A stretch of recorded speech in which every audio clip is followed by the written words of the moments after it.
everyone, and welcome to Trade Talks webinar. My name is Kaya Jackson, and I am the Export Business Development Specialist for Export Center here in Arizona.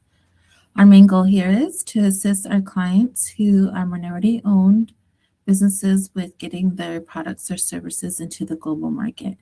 If you are interested in becoming a client, I have input the link for that in our chat box. It should be the first one. Today's webinar is to prep our clients or businesses for the upcoming Reservation Economic Summit happening April 3rd through 6th, or if you just need a refresher or how to. I've also inputted the res registration link. That should be the second link in the chat box.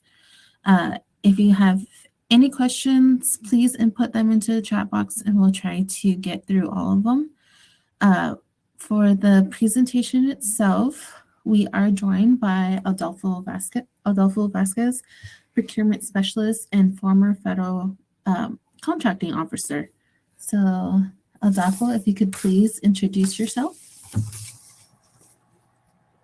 Well, good morning, everybody, and I apologize. My camera, I didn't feed those gremlins, so for some reason or another, we've been having difficulty in getting me on camera, which I think is a plus for you guys. So hopefully you can hear me and go from there. I'm Adolfo Vasquez with the NCAID Apex Accelerator team, formerly known as PTAX. We've gone under DoD oversight with the Office of the Secretary of Defense. We are now called Apex Accelerators. A little bit about my background. I spent probably the better time of my career in the military, about 16 years in procurement, contracting officer, chief contracts. I worked with Office of Management and Budget, with the DCMA as a contract administration office.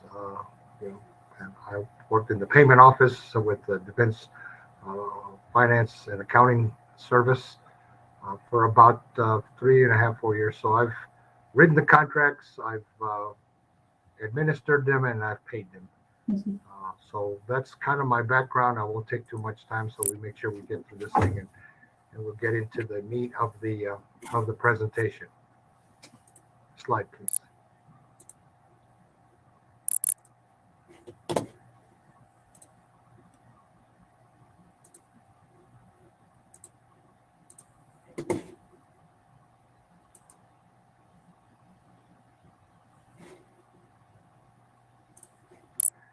Most of these slides I'm going to go through pretty quickly. These are just the paid political announcements that we have to make.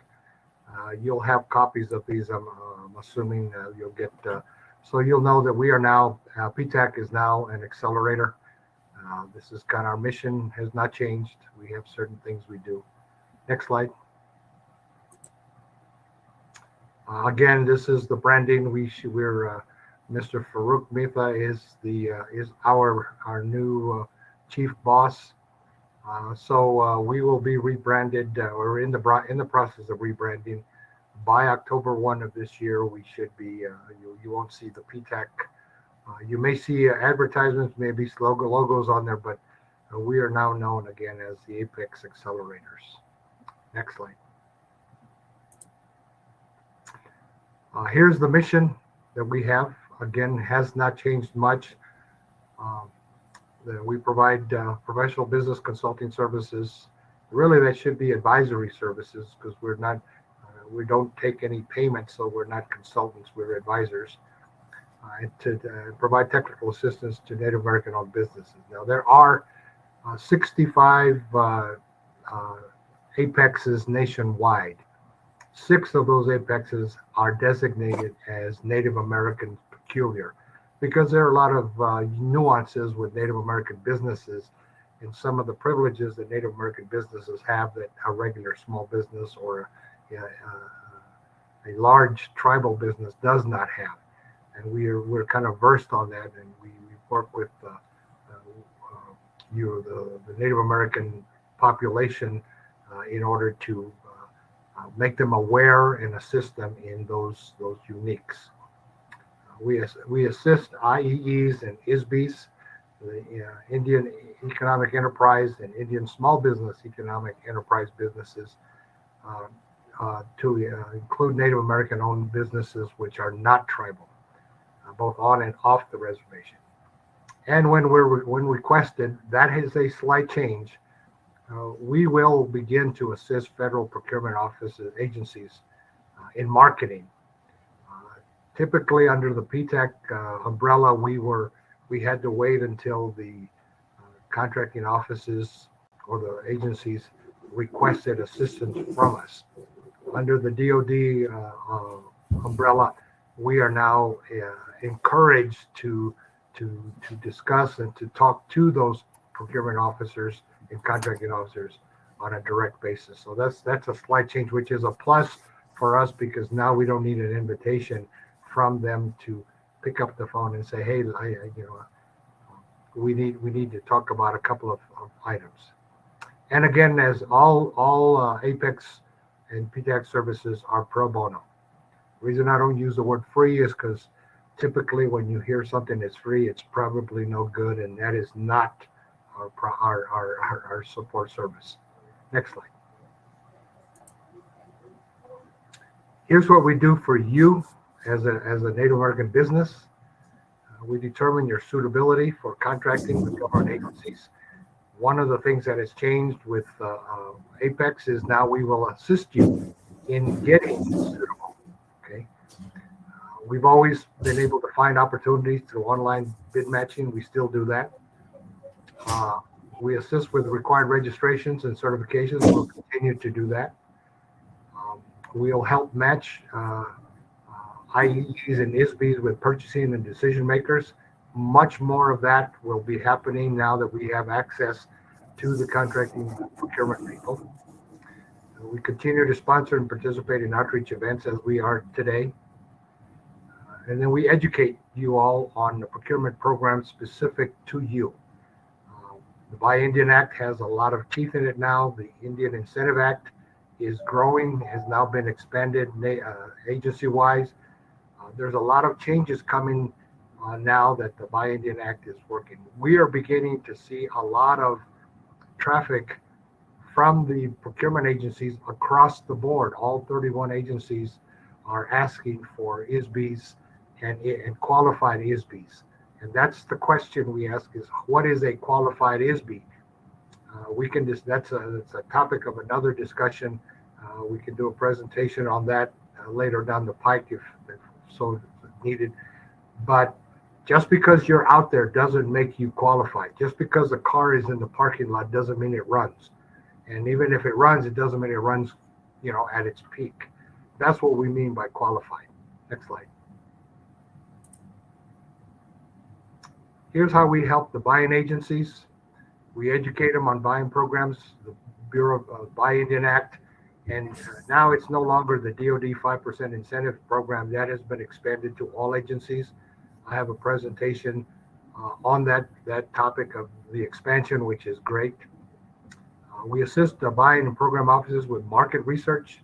If you are interested in understanding how market research is done, please contact your PTAC, your Apex Center. We can walk you through a quick market research effort, which is something that you need not only to know that is being done for you or to you by the procurement offices, but you need to do that market research and learn how to market research for your subcontractors and folks that you're going to put on your teams. Again, we sponsor and participate in network events with the agencies. Right now, there are agency-wide outreach events addressing the Build America Act, Build Back Better, that is coming out. I've attended several of them with the Department of Interior. There's one up for HHS, Health and Human Services. The Department of Agriculture has had one. These are events that notify you and tell you how that agency is spending the money that has been approved under the Build Back America Act, which is a ton of money. And you've heard it on the news. A lot of these efforts, there are already what I call shovel-ready projects that have been identified. The president doesn't visit a state and say, we're going to rebuild this bridge just out of the blue. That's part of the money that has been identified for that particular project. And that's what these agencies are doing, is going out and saying, these are the projects that have been identified that were funded through this Build Back America Act. The Department of Interior has a similar effort called the GOA, the Great Outdoors American Act. That has almost $8 billion over 4 years to spend on 4 or 5 agencies within the Department of Interior, Parks and Recreation, etc. I have another presentation that I'm doing on the 30th with the MBDA in Albuquerque on where to find these shovel-ready projects and where are they in the process of being developed. And again, we work directly with buyers and program officials of the government, both of federal, state, local, and tribal, and industry, the primes, to identify ISB sources. A lot of the primes at the National 8A conference that we just attended in New Orleans 2 weeks ago, the majority of the primes that were there, and there were over 1,100 or 1,200 businesses and primes and agencies represented. They were, pardon my French there, folks. There were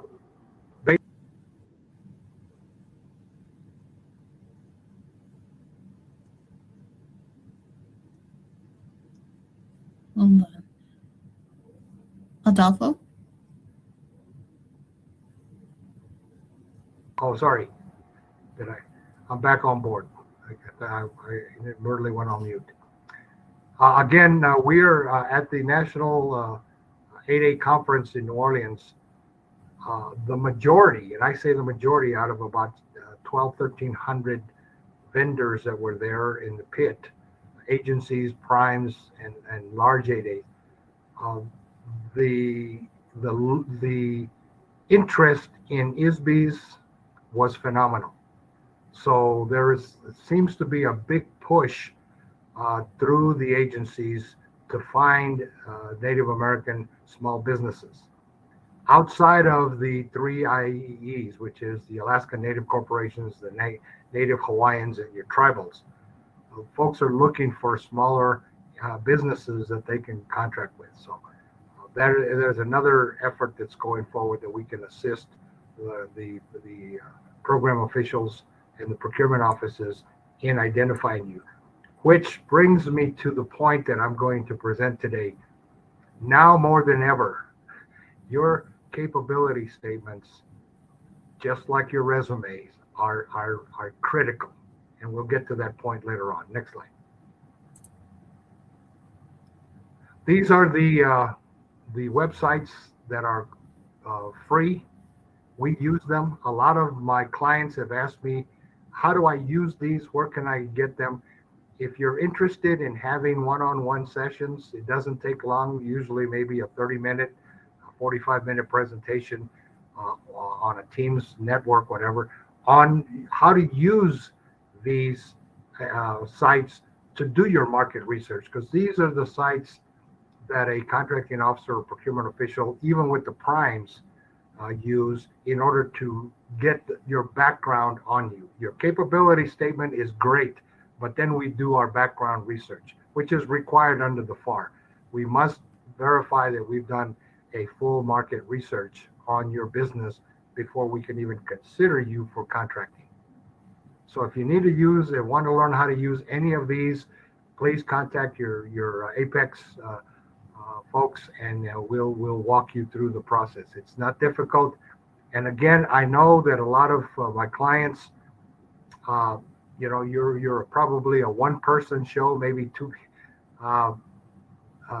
If you have marketing folks, send us your marketing folks. I don't need to teach the boss how to do this. I need to teach your marketing people. I need to teach your the folks that are actually are doing it, your administrators, your clericals, etc. We don't, we'll train them so that they're ready to provide you with the efforts, and they can synthesize or vet that information for you so that they can help you out in your marketing strategy. Next slide. These are today's topics. We're going to go through the capability statement first, and then I'll do the elevator pitch at the end because I want to make sure that I emphasize that the capability statement right now is probably something you really need to look at. And you probably, at one point, you may have to reapproach. I'm not plugging printing companies, but I can tell you that the quality of your capabilities, even though it's digital now, most of it is you're sending your capability statement over the wire to a company. If you have an opportunity, and I know that this is kind of I spent a lot of money when I left the service with putting an effort in making my resume as crisp and as sharp and as simple as I could make it. That's what you need to do for your capability statement. That is the document that is going to be used and shared. So you want the highest quality being shown. And talking to my printing company clients that I have, their digital copy of your capability statement comes off of a $250,000 printer. Compare that to the system that you have. So all I can tell you is you can immediately see the difference. So if you've got the opportunity and you have the wherewithal, I would put a little bit of extra money in making sure that my capability statement is in fact the highest quality that I can afford. 5 key elements of any capability statement. I'll go through that. How the federal agencies and primes use their capability statements. The 3 standard types of capability statements, and you're going to see that they're no different really than what the approach you used in your standard resumes. And then there's a template that I've been using and I have been pushing by keeping it simple. And I'll give you examples of some of my clients' capability statements. One, to put a plug in for them to show you how their capability statements are, which is what we have on file. We need to have your capabilities, and trust me, I don't want to send the agencies an outdated capability statement. So again, keep them current, keep in touch, and make sure that we do that. So next slide. Plug all of those.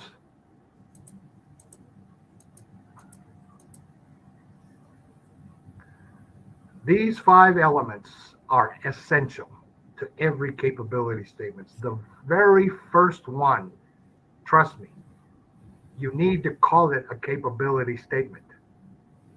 Contracting officers and procurement officers, when you send in your capability statement and it has another title, I'm going to file it under capability statements, and guess what? It doesn't get filed in there. So call it a capability statement in big bold letters, capability statement. You need to list your core competencies, okay? What it is that you can bring. And you're going to see the 3 different types of capability statements, why each one has to be tweaked for its purpose. Your past performance, again, listing it in the various levels. If it's an overview, then you're going to list a ton of past performances. If it's specific and you're sending in a capability statement to build a hotel, then that's what needs to be identified. Not necessarily that you can pour concrete and that you can build silos and that you can pave highways. I don't need to know that. I just need to know how you're going to build my hotel or my particular building, etc. Differentiators need to be listed in that capability. What is your technique? I have a highway building, a highway construction company that for the last maybe 15 years has developed a particular type of base gravel that they have used. They actually spent money to develop it. They are in high demand, mainly because it performs differently than your base course that they use on highways, and that's the 4 or 5 feet of base course that they use before they pour the asphalt on top of the concrete. So again, this is your differentiator, and a lot of times that's all he has to do is say, I have access to this type of base course, and this is what I use. Your corporate data, again, similar stuff. I mean, is basic. Now your UEI, your unit identification code from SAM that you've got, DUNS is no longer, and I can't tell you how many times you look at a capability statement. If I look at a capability statement and it has a DUNS number, I can assure you, I know that you have not updated your capability statement in over a year, because the new UEI number has come up and it's been in existence for almost a year and a half now. Okay, so that immediately tells me that, and now you may have updated everything except that. This is why you need to look and make sure that all of that is current, because that automatically says this is an outdated one and it's not going to be sent anywhere. I won't send it, because that just reflects on me that I haven't verified to the procurement people the latest information on you. So these are the 5 critical elements in any capability statement, no matter what type, and we'll get into those shortly. Next slide. Here's how the feds and most of your primes use your capability statements. When you see a sources sought synopsis and you respond to it, when you get when I'm asking for a sources sought, I'm asking for, I've already know that I'm going to build an outhouse. So I'm looking for a sources sought. I don't have anybody that's out there, or I'm building a small business that might be eligible. Please send me your capabilities that targets that sources sought, not your general capabilities. I don't need to know that you can build tall buildings and you can pave all kinds of highways if all I'm doing is building an outhouse.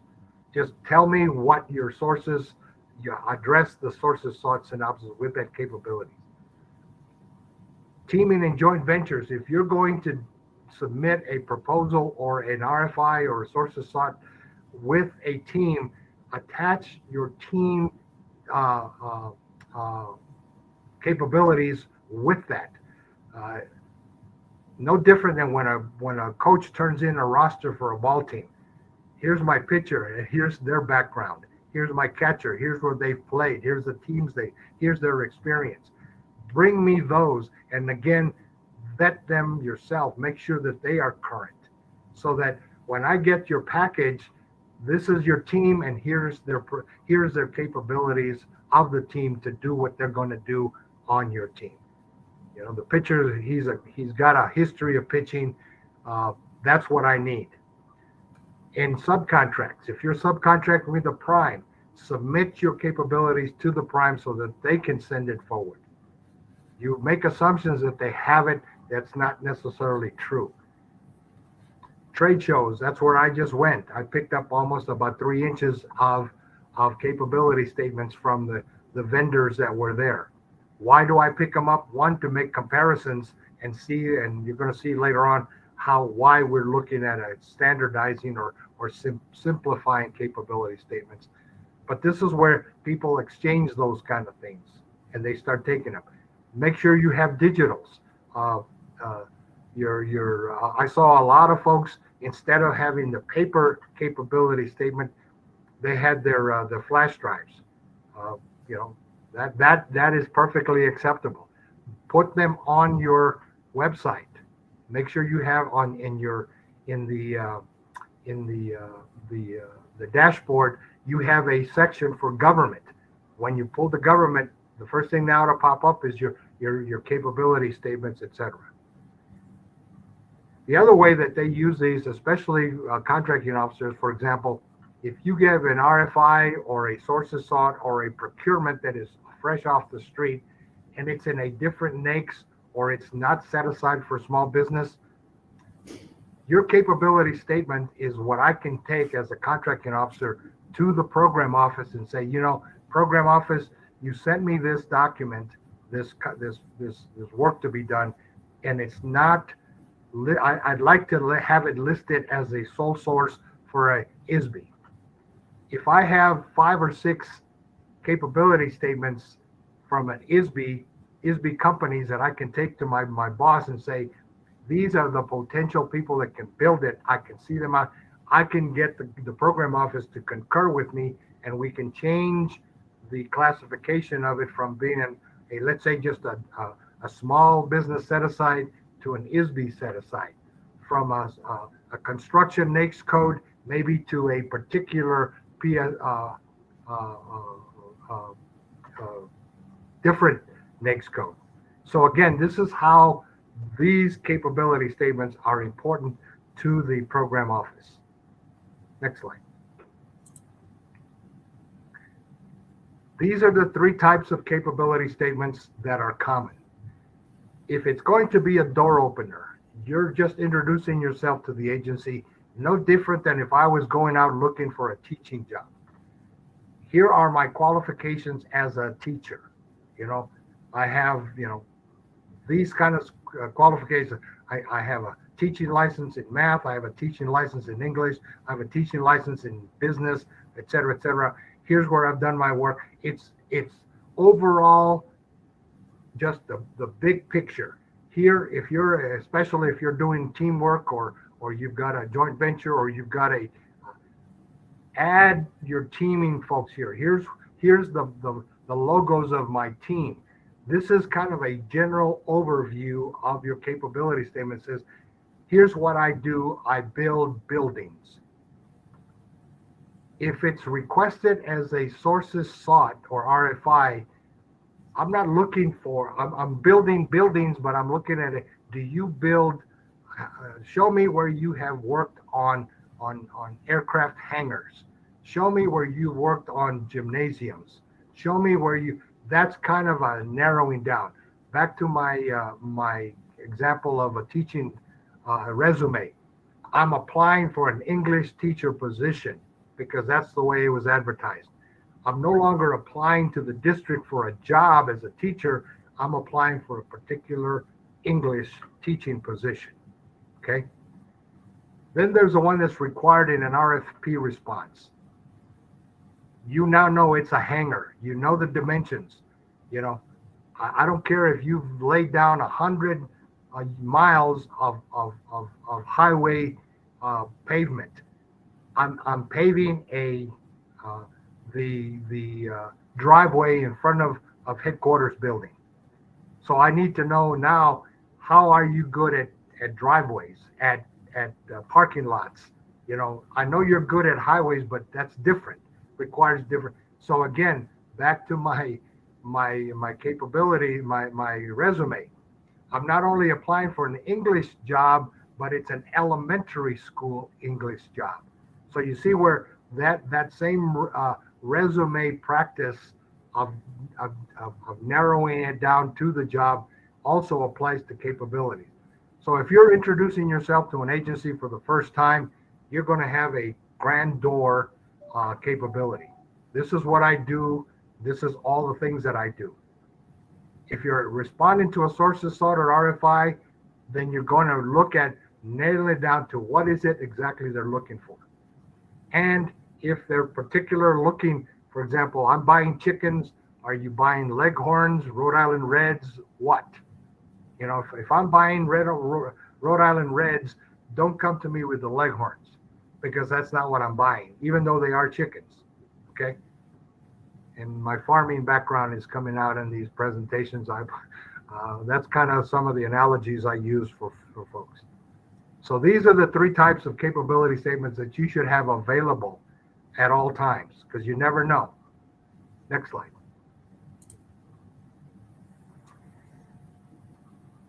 I'm not promoting target.gov, but they made a presentation to us about 10 years ago. this is the simplistic capabilities template that they used. They were there at the National 8A conference in New Orleans 2 weeks ago. They have an update. It hasn't changed. I appreciate it. I sat in on their presentation for capabilities and for elevator pitches. If you don't know these folks, visit their website. You learn a lot from them. Very simple. I use this. The reason that I push it, not necessarily this is not promoting that this is the capability statement you need to know, but this is simplistic from a contracting officer perspective. And you're going to see later on. I'm going to show you. I'm going to ask you to go to my these companies that I've addressed and look at their capability statements. Put yourself in a contracting officer or a COR's perspective. When I put out a bid for, let's say, a new schoolhouse or a new building, I'm going to get about, maybe 150, 200 proposals with capability statements. I just took 10 of my clients' capability statements and put them out on one table. And the variance, looking for these 5 essential elements that I showed you earlier, looking for them in each of them was a job. I had to, and some of them, they were in the right-hand corner, some of them are in the lower right-hand, some of them aren't even there. And I don't have time to go back and look for some more. So basically, this is going back when I was working HR, when I used to get all of your resumes, I would look through all of them, and now I've got 100 resumes because we just came out of a job fair. I've got 100 resumes for an English teacher. I'm going to go through them and I'm going to say, okay, what am I looking for? What I'm looking for, A, B, C, D, and that's where I go into the go, no-go pile. This one had it. I haven't even looked at the details. This one has it all, fine, it goes in this pile. This one's missing, goes in the maybe look at later if I can't fill it out with these. And that's how I sort out the capability statements and the resumes of those that I'm going to dig deeper into. And that's exactly what happens in the contract arena. If your capability statement has these 5 elements, it's going into, I'm going to look at the details later, but it goes in the look at later file, not the do not look at. Okay. Next slide. You'll get these. We won't go into them, but there's a YouTube. YouTube has a lot of great training. I normally screen them to make sure that they've got information that is worthwhile. If you'll go back and visit these sites when you have a chance, the YouTube tells you how the HHS, the Health and Human Services Gov site, has developed their capability statement. The second link there gets you actually into the HHS Gov site. There's one thing missing that I didn't see in the Gov site, in the HHS's capability statement, and that was the differentiator. So I'm just giving you the answer because that was going to be a pop quiz. What is missing? You now know that it's missing the differentiators. I don't think the HHS folks needed that, but here's again, if the government is using this template, then maybe I should follow suit if I'm applying to HHS. Do the other agencies have their own? I'm assuming they do. I didn't have a chance to go back and look at them, but ask that question if you're going to the USDA or DOI or DOD. Do you have a standardized or a particular template for your capability statements like HHS does? They probably do. And then just send them what they need and in the format they need it. Back to your resume. It had to be 2 pages. It had to be, but because it couldn't fit in 2 pages, we made it 8 font. Well, I can't read it either. It was supposed to be in 12 font and English font, etc. It gave you specifics. Believe me, I could look at a resume and know whether they followed the instructions or not. And if you didn't follow the instructions, then chances are you probably are not somebody I need to look at. So just word to the wise. Next slide. This is how we teach speed reading in 4th grade. It's called the Z-Read. Again, you can go into YouTube, look under the Z-Read, but for speed reading, there are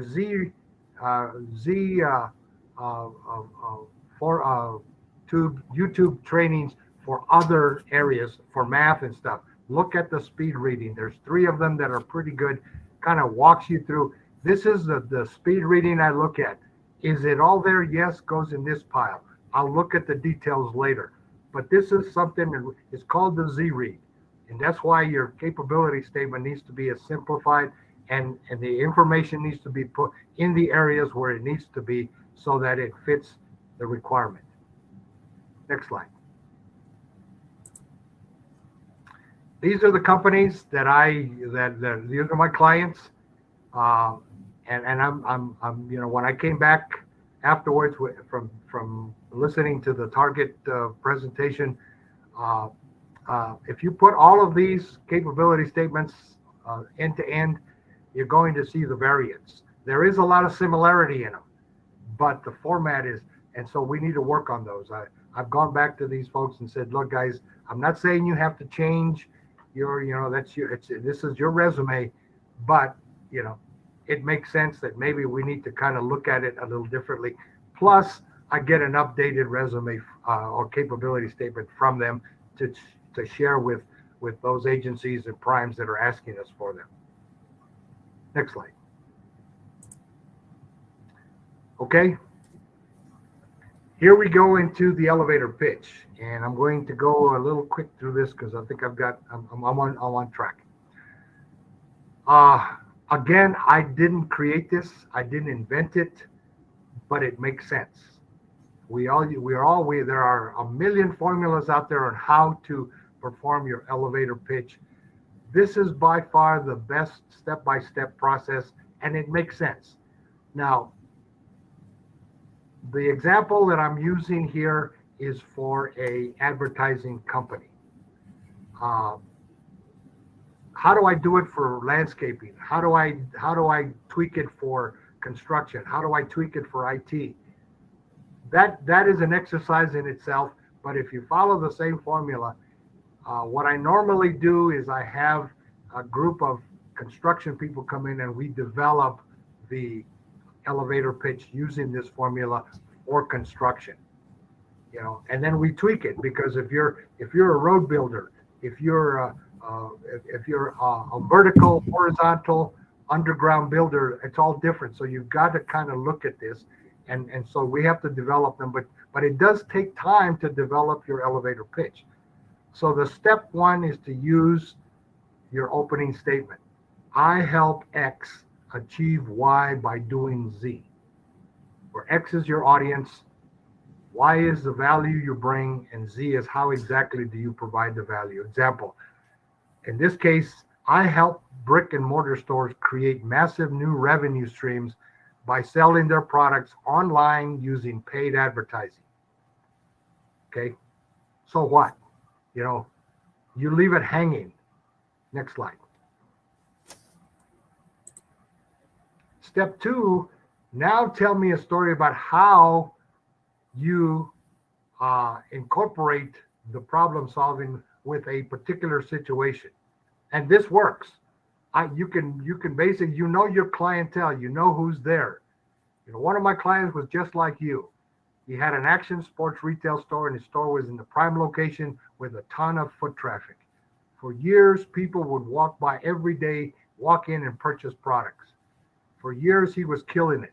However, when a mall opened across town, less people walked around the area. This meant less foot traffic and less sales. It wasn't long before he was barely making rent. He was dependent on one source of revenue, foot traffic, and it was not enough. Understanding the problems that you've had with other. Now, you don't know if this guy you're talking, or this client, this person you're talking to has this problem, but you're addressing it, and it may fit. And if it doesn't fit them, it may fit someone they know.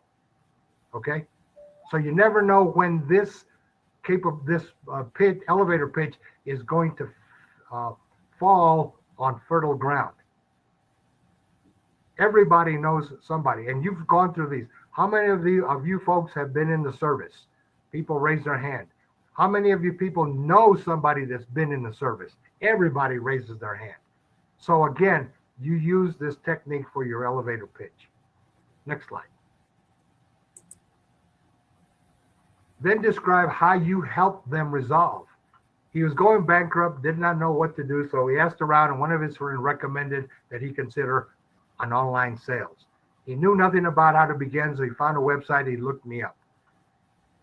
Because his products were already reputable, advertising and marketing them on platforms like Facebook and Google was pretty simple.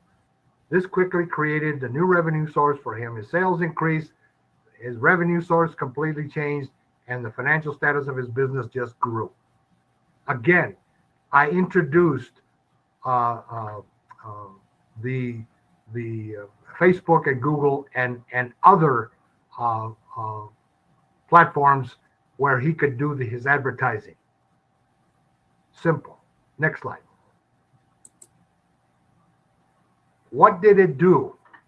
The problem of this business was that he relied on one source of revenue, and when the revenue source was minimized, he was in trouble. By taking his business online, advertising, marketing on various platforms, he was able to salvage his business, et cetera, et cetera. He went on Instagram, YouTube. Suddenly he had an increase in revenue stream to 5 different platforms. So now if one revenue source was slow, the other revenue source kept him from going under. I can do the same for you. Now, not only am I in the marketing and advertising business, I'm showing you how to increase, how to build a separate revenue source. You can do the same thing with just about any commodity. Yes, I help them pave their driveway so that it no longer has a longer lifestyle. It's a lot more attractive, et cetera, et cetera. But it was more attractive to the next neighbor who hired me to do their driveway and hired me because you see that. Now I'll give you an example. When I was stuccoing my house, we live in New Mexico, and I was stuccoing my house, I got about 4 or 5 vendors to come in. One of those guys he said, show me the backside of your building where I can put some samples up. Okay, so I took him to the backside. He put the 5 different stucco samples that he had in the colors. The other folks just gave me brochures. Well, when I took my wife out to look at them, she looked at the brochures and then she looked at the wall and she said, I like that color and I like that texture. Guess who I hired? The guy that actually put those on it was a different way of marketing his stucco. Rather than giving me a document or a paper that showed me, and I could actually see it. And happy wife, happy life.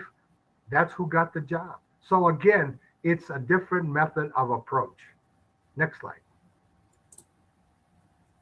Close the deal. So if you're looking to advertise a market online, increase your revenue stream, which everybody, this could be across the board. How can I help? Here's my card with my capability statement. When you get together, we discuss solution for your issues. Close the deal. Trust me, I thought that this was 4 or 5 minute talking. No, it's less than a minute and a half if you put it all together and rehearse it. Next slide.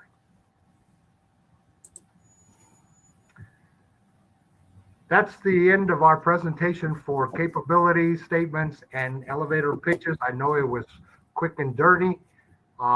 Here's going back, here's our paid political announcement. If you're a Native American business and need a Native American apex to support you, here are the areas that are covered by the 6 apexes that cover Native American businesses. You have other resources available to you at this point. You have your small business development centers. These are all paid for by the SBA and are pro bono to you. This is kind of like a Christmas tree. You are the Christmas tree. The SBDC puts something on it. The SCORE folks put something on it. The VBOG, the Veterans Business Opportunity Centers, put something on it. The Women's Business Centers put something. And of course, the Apexes. So we all put different things on the Christmas tree so that you are now what we call qualified vendors and you are contract ready. Utilize those resources. You should have those 5 counselors or advisors on your support list. What does it mean to the contracting officer who knows these people are out there? You've got folks like me advising you. You've got folks like over at the New Mexico Apex, someone who worked with DCMA as a cost and price analyst. He did it for the feds. Now he's doing it for so the SCORE people. I can't tell you enough about those executives. They've closed more businesses than you and I can shake a stick at. Do they know something about how to make businesses succeed? Those are the advisors that you now have on your team. It's important to a contracting officer to see that on your capability statement. Who are your resource partners? You've got them all. And guess what? They don't cost you anything. They're pro bono. I have had some very, very good quality legal work done by very, very expensive law firms that do pro bono work for people like me. So just because it's pro bono does not mean that it's cheap. Sometimes you get the highest quality of folks because they are required to have that. The feds pay a fortune for you to have. And I used to make this statement, if you were to hire those 5 folks as your consultants and your advisors, you couldn't afford them. But they're pro bono. Next slide. This is who we are, the NCAID Apex staff. We have folks located in different parts of the country. We have a coverage area, East California to the Atlantic, south of the Mason-Dixon to the Gulf. That's our area of coverage for Native Americans. Now, there are other apexes available in each state. We call them the statewide apexes. Those folks are available. SBDCs are in every state, several of them. SCOREs are available in every state, several of them. VBOCs are by region, okay? And the women's business centers are in every state. So you've got availability of, and we talk to each other. One of the things I ask my clients to do when they first come on board is give me the names of your resource partner consultants and your advisors. And I'm looking for them because we coordinate with each other. If SCORE is supposed to put the ornaments on, there's no need for me to do ornaments because they've got they're the ornament experts. I'm the tinsel expert, etc. And SBDC puts on the lights, they have all of that. So again, this is who we are. Next slide.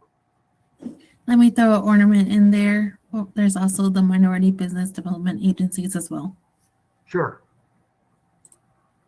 And now you've got the international folks at the National Center.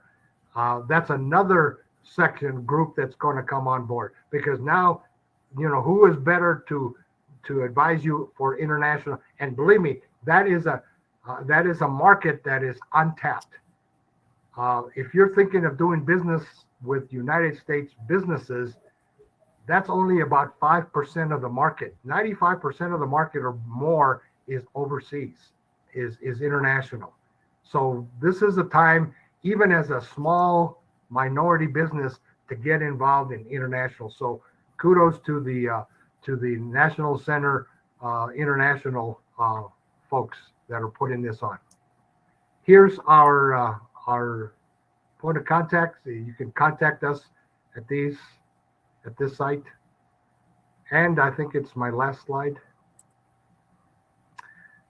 The gentleman on your right, this is, I think, 1978.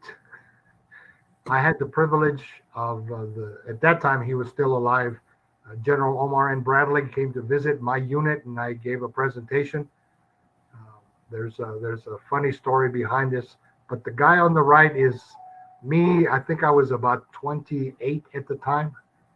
You can tell by the color of my hair. I had hair back then. If you saw a picture of me now, you probably wouldn't recognize that I look like General Bradley now. So with that, folks, your questions, if you have any. Okay, let me check the chat. Okay. So good information. Thank you, National Center, Media Export Center. It looks like we're good. Like we have no questions in the chat. If you do, please insert them now. I did input the Apex Accelerator website into the chat group as well. If not, we'll give it a couple minutes to see if there's any questions.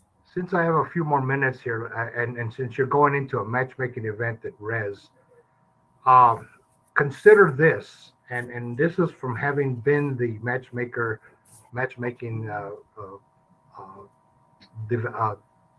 sponsor. I guess we coordinated that. When you walk into a potential business partner, when you first walk into the matchmaking event, understand this: you probably 99.9% you're not going to walk out with a contract. Understand that, okay? When you sit down with that vendor or that what we call the buyer, there are a couple of things that you need to get right on. Remember, you got to take the aggressive. He's there to fight. What are you looking for? Hand them your capability statements. Here are my NAICS codes. Here are my product service codes. Here's what do you buy it? I can't tell you how many times the buyer that will sit there and say, you're at the wrong table. But okay, so don't get discouraged. All right. Do you buy this? And if the answer is no, then okay, what kind of businesses are you looking for? Let's pivot. What businesses are you looking for any of these things in your business? Well, not I'm not, but my buyers are fine. Can you take it back to them? Let's say the answer is yes, I am looking. Am I the right level? You're looking for a 6'3", 285-pound linebacker. I'm a 4'5" skinny end. No, it's not going to work. You need to have that conversation because, is there any need for a 4'2", 80-pound end in your business? The answer might be yes. I will get it to the right people. Okay, keep probing. Where do I fit? How do I fit in your company? Keep that conversation going instead of going in. I build, highways. I build buildings. I do A, B, C, and D. And the guy sitting there looking at you, being very courteous and saying, "Well, I can't wait for this guy to end because he has nothing that he has offered nothing that I need." Probe. What are you looking for? It's like going in and looking at a car. Does it have a V8? Does it have power windows? Does it have? That's how you should approach your matchmaking event going into it. Because when you walk out of there, you're going to know exactly what that buyer either was looking for or will be looking for or possibly could be looking for. And again, don't be afraid to press them. Am I the right person? If not, can you take me to the right? And before you leave there, where can I market my tools? Where do I send my case? Do I send them to you? And 99%, that's what I did at the National 8A conference. 80% of those people sitting behind those tables were the marketing people, the wrong people to talk to. Who do I send my stuff to? And they'll write them on the back of their card. Send them to this person. Send them to this office. don't send them to me. Their cards are out there because they got to do that. They got to show, but they're the wrong people. They're the marketing people. They're not necessarily the buyers. Where do I send my stuff to? And if I send it to you, can you give me a name? I picked up every single one of my card, and I picked up 3 stacks of about maybe 4 inches of cards that are written on the back. Who is the point of contact besides you? I appreciate that you're here. Thank you very much. But who do I really need to talk to? That's what you need to get involved in your matchmaking event. Okay. Adolfo, we have some questions. Okay. The first one is from Alan Scott Tafoya, and he's asking if they are able to access or get a copy of the presentation. Is it okay if I send that out? Absolutely. Absolutely. Okay. The second one is, how will this recording be accessed after this time? If you would like access to recording, please email me, Kaya Jackson. It's going to be on this platform as well. Prashant asks, is it good practice to keep the statement to only 1 page? That's a good question. I'm glad you asked that. The answer at one point was yes. The new answer is no. The front page should be that the 5 critical elements. On the back page or second page, and I would certainly recommend that if you're going to hand out a document, have it on, because people are now looking on front and back. The back should have your team, and you should have a team, because nobody works by themselves. Even I have a store that I go buy my supplies. I have a printing guy that takes care of my printer. That's my team, So have logos of your team members or folks that you rely on that covers it. Don't make it, use that. And then your past performance. There are some templates for past performance. There's tables, there's charts. If you'll email me, I will send you those templates of what you can use, because sometimes it's just a simple thing. A picture is worth a 1,000 words. And we have templates that we've developed that you can cut and paste and fill in, and again, streamline. You can have a template that has 1,000 projects that you've made, the before and after, etc. And when you're streamlining it, you can cut and paste maybe 5 of them that fit the response you're making. So you can streamline your capabilities on the second page. And that way, when now where have you done this before? What have you done? Who's your team? And then I'm going to see their capabilities. And then don't forget your website. And again, I can't emphasize this enough. If you look at all of the successful businesses on their dashboard, where you have about us, about the company, content, have a government link. You click on that government link and you've taken care of me. I feel happy. I go to that government page, and even if it's the same information that's all over you've streamlined it to me. I hope I answered your question. Okay. Next we have Yvette. The RFI, RFP, and sources sought capability statements is all different, but will they be very similar? The information typically, yes, but you're looking in the RFI and the sources sought, understanding what an RFI is. A request for information means the program office, not the contracting officer.